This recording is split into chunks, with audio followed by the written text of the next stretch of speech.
Tinatayang nasa 200 at 40,000 pisong halaga ng fully grown marijuana plants ang binunot at sinunog ng mga operatiba sa isinagawang marijuana eradication sa Cayapa, Bacon, Benguet noong ika-30 at 31 ng Agosto taong kasalukuyan.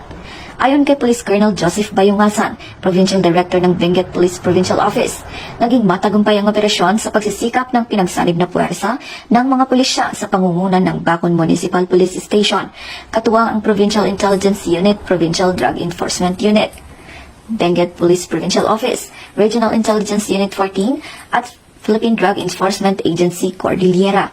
Ang 2 araw na operasyong ito ay nagresulta sa pagkakadiskubre ng 2 plantasyon ng marijuana seedlings sa magkaibang sityo ng Cayapa. Sa sityo nak ng Cayapa, Bacon, Benguet natagpuan ang may kabuuang lawak na 100 kwadrometro na may nakatanim na humigit kumulang 400 piraso ng fully grown marijuana plants na may standard drug price na 80,000 piso.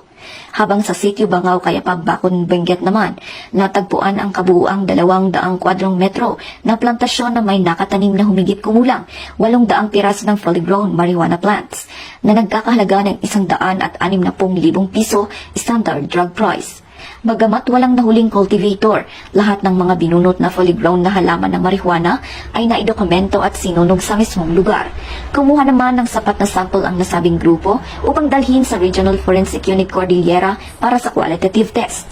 Samantala, pinuri ni Police Colonel Bayungasan ang mga operatiba sa kanilang matagumpay na operasyon at siniguro niyang lalo pa nilang paiigtingin ang kanilang kampanya kontra illegal na droga, gayon din upang matuldukan ang paglaganap ng pinagbabawal na gamot sa kanilang nasasakupan. Ang pagpuksang ito ng kapulisan ay bilang pagsuporta sa isinusulong ng Pangulong Ferdinand Marcos Jr. na whole of the nation approach na kinakailangan para masugpo ang paglaganap ng illegal na droga at maging illegal drug-free ang bansa.